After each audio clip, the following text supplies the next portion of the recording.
Most exciting part of the day.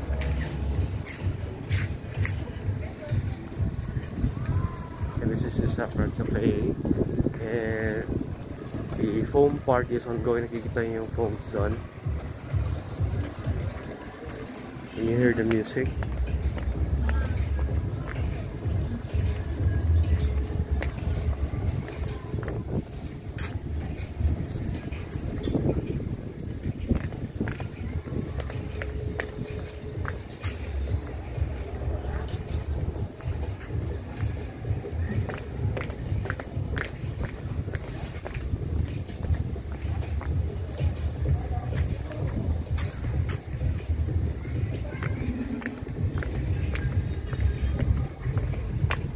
Yung mga villas.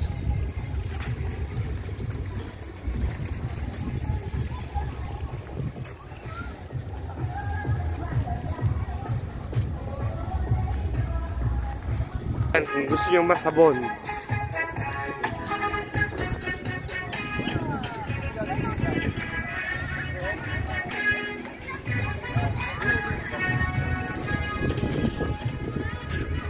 so this is the foam party here.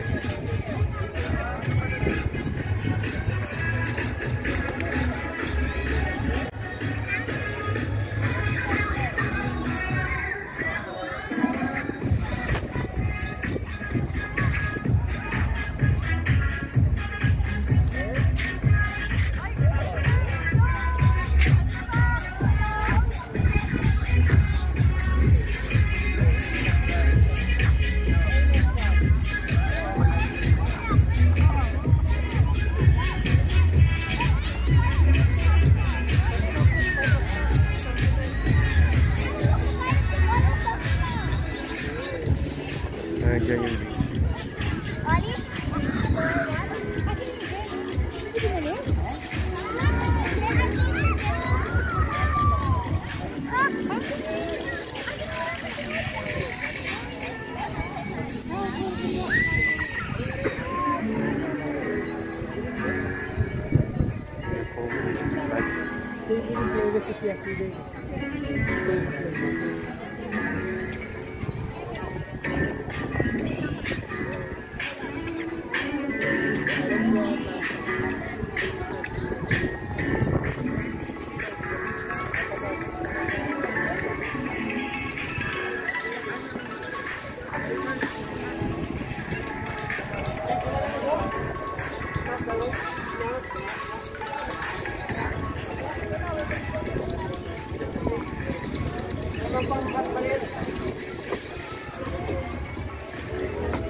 If you prefer nature, yung beach talaga, so nandito puting-puti ang buhangin ng Boracay.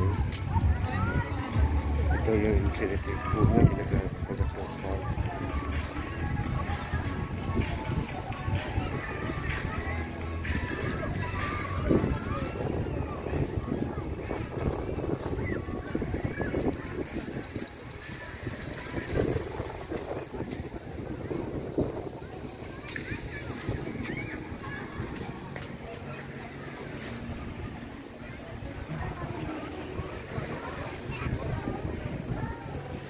Yung clouds parang foam din.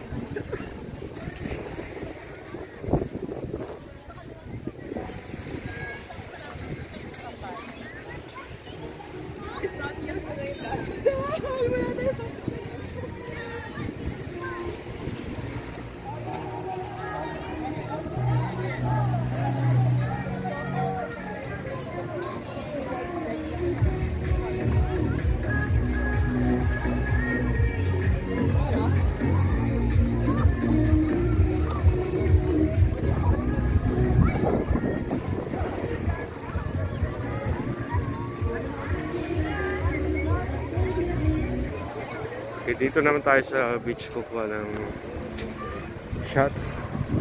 So may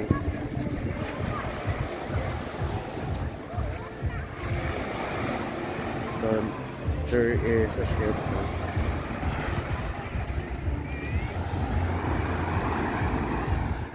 So there are 2 rocks. Ito yung feature ng Crimson.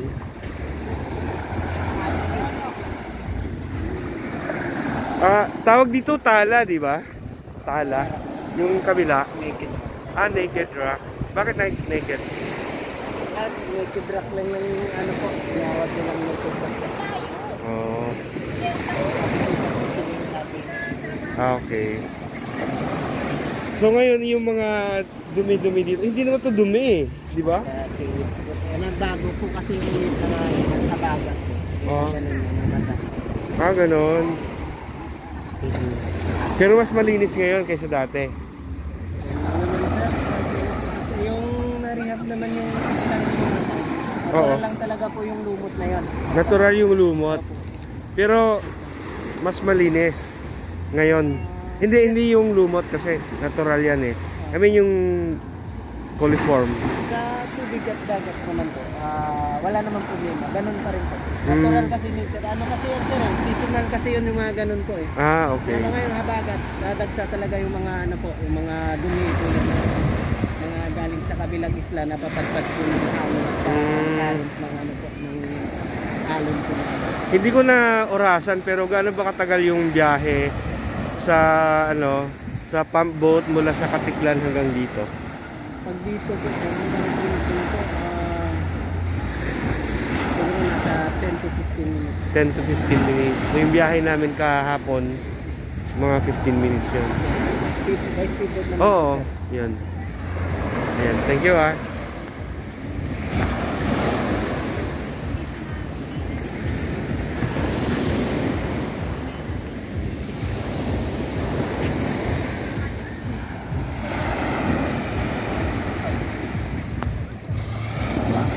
Ito ang Boracay most famous beach in the world because of its white sand and nature.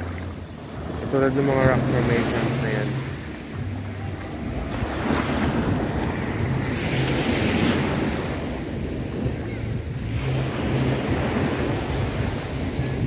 So guys, if you want to come to Boracay, choose Crimson. Maganda sa Station 0. Naiba siya kasi masyado magulo ang Station 1. So if you can afford naman, if you want to have a vacation talaga, choose Crimson.